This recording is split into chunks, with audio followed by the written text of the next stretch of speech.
அண்மை செய்தி. விடியா திமுக அரசு தேர்தலில் அளித்த வாக்குறுதியை நிறைவேற்ற கோரி பகுதி நேர ஆசிரியர்கள் சென்னை எழும்பூர் ராஜரத்னம் மைதானம் அருகே உண்ணாவிரத போராட்டத்தில் ஈடுபட்டுள்ளனர். இது குறித்த கூடுதல் விவரங்களை தலைமைச் செய்தியாளர் ஜெயக்குமார் வழங்க கேட்கலாம். வணக்கம் ஜெயக்குமார், இது தொடர்பான விவரங்களை பதிவு பண்ணுங்க. வணக்கம் அருண். விடியா திமுக ஆட்சியில் சட்டமன்ற தேர்தலின் போது 181வது வாக்குறுதியை நிறைவேற்றவில்லை என்று பகுதி நேர ஆசிரியர்கள் பணி நிரந்தரம் செய்ய கோரிக்கையை வலியுறுத்தி சென்னை எழும்பூர் ராஜரத்னம் விளையாட்டு மைதானம் அருகே தொடர்ந்து உண்ணாவிரத போராட்டத்தில் ஈடுபட்டிருக்கிறார்கள்.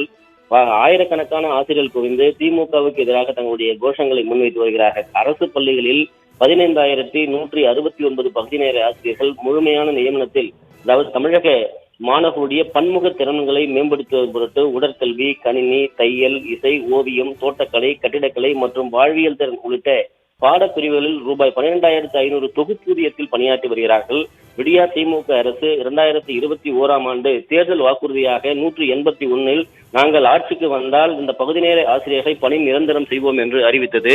3 ஆண்டு காலம் கடந்துவிட்ட பிறகும் கூட இன்னும் அவர்கள் பணி நிரந்தரம் செய்யப்படவில்லை. தொடர்ந்து வலியுறுத்தி வந்த போதிலும் கூட அவர்களுக்கு எந்த விதமான ஒரு கருணை அடிப்படையில் கூட பணி நிரந்தரம் செய்யப்படவில்லை என்று அவர்கள் தொடர்ந்து இந்த போராட்டத்தில் ஈடுபட்டு வருகிறார்கள். சென்னை எழும்பூர் ராஜரத்னம் விளையாட்டு மைதானம் அருகே பல்லாயிரக்கணக்கான ஆசிரியர்கள், குறிப்பாக ஆசிரியர்கள் திரண்டு இந்த போராட்டத்தை முன்னெடுத்திருக்கிறார்கள். திமுக அரசுக்கு எதிராக தங்களுடைய மனக்குமுறலை அவர்கள் வெளிப்படுத்தி வருகிறார்கள். குறிப்பாக இந்த ஊதியத்தை அவர்களுக்கு அதிகரிக்க வேண்டும், பணி நிரந்தரம் செய்யப்பட வேண்டும். ஏற்கனவே அளிக்கப்பட்ட வாக்குறுதி 3 ஆண்டு கடந்தும் கூட நிறைவேற்றவில்லை என்று அவர்கள் அந்த போராட்டத்தில் உண்ணாநிலை போராட்டத்தில் தொடர்ந்து ஒவ்வொரு ஆசிரியர்களாக பேசி வருகிறார்கள். குறிப்பாக இந்த கோரிக்கைகள் எல்லாம் செவிசாய்ப்பதற்கு முதலமைச்சர் கூட இங்கு இல்லை என்கிற அந்த வேதனையை அவர்கள் வெளிப்படுத்தி இருக்கிறார்கள். தொடர்ந்து தங்களுடைய கோரிக்கையை அவர்கள் ஏற்காவிட்டால் அடுத்த கட்டமாக மிகப்பெரிய அளவில் போராட்டத்தை முன்னெடுப்போம் என்று ஆசிரியர்கள் முழக்கமிட்டு வருவது குறிப்பிடத்தக்கது. அரண்,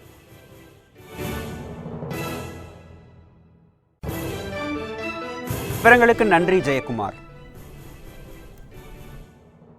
இந்த அரசாங்கமானது கடந்த சட்டமன்ற தேர்தலுக்கு முன்பாக தேர்தல் அறிக்கை வரிசை 181இல் நாங்கள் ஆட்சிக்கு வந்தால் பகுதி நேர ஆசிரியர்களை பணி நிரந்தரம் செய்வோம் என்று சொல்லியிருந்தார்கள். அது மட்டுமல்லாமல் தற்போதைய முதல்வர் அவர்கள் ஒவ்வொரு மாவட்டம் தோறும் கூட்டம் நடத்தும் பொழுது அந்த கூட்டத்திலும் பகுதி நேர ஆசிரியர்களை நாங்கள் ஆட்சிக்கு வந்தால் பணி நிரந்தரம் செய்வோம் என்று சொல்லியிருந்தார்கள். ஆனால் அதற்கான எந்த ஒரு முகாந்திரமும் இல்லை. நாங்கள் தொடர்ந்து அமைச்சரை மாதத்திற்கு ஒரு முறை 2 முறை சந்திக்கிறோம், அதிகாரிகளை சந்திக்கிறோம். ஆனாலும் எங்களுக்கான விடியல் எதுவுமே கிடைக்கவில்லை என்ற கட்டாயத்தில் நாங்கள் இந்த உண்ணாவிரத போராட்டத்திற்கு தள்ளப்பட்டுள்ளோம். அரசோட கவர்மெண்ட் பாலிசி, அரசு தான் உங்களுக்கு முடிவு எடுக்கணும். அதிகாரி மட்டத்தில் நீங்கள் வர்றீங்க, எங்களால் எவ்வளோ தான் உங்களுக்கு சொல்ல முடியும். நீங்கள் போய் அமைச்சரை பாருங்கள், மாண்புமிகு முதல்வரை பாருங்கன்னு தான் சொல்கிறாங்க. ஆனால் நாங்கள் முதல்வரை பார்க்கறதுக்கு முயற்சி எடுக்கிறோம். முதல்வருடைய தனிப்பிரிவிலையும் நாங்கள் மனுக்களை கொடுத்து பார்க்குறோம். எங்களுக்கான அப்பாயின்மெண்ட்டு கேட்டாலும் எங்களுக்கான கிடைக்கல. ஆனால் அமைச்சரை மட்டும் பார்த்துக்கிட்டு தான் இருக்கிறோம். அமைச்சரும் சொல்கிறது கொஞ்சம் பொறுங்க, உங்களுக்கு தான் பேசிகிட்டு இருக்கேன், படிப்படியாக செஞ்சு கொடுக்குறேன்னு சொல்கிறாரு. இது இன்னும் இந்த திமுக அரசு முடிகிறதுக்கு இன்னொரு 17 மாதம் தான் இருக்குது.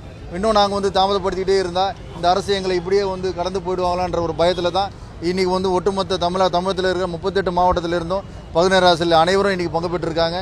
இன்றைக்கி மாலைக்குள்ளே ஒரு அதிகாரி மட்டத்திலேயோ அமைச்சர் மட்டத்திலேயோ ஒரு நல்ல ஒரு தீர்வு கிடைக்கல அப்படின்னா நிச்சயமாக இன்றைக்கி மாலையே அடுத்த கட்ட நகர்வை பற்றி இன்றைக்கி அறிவிச்சுட்டு தான் போகணும் நாங்கள். இன்றைக்கி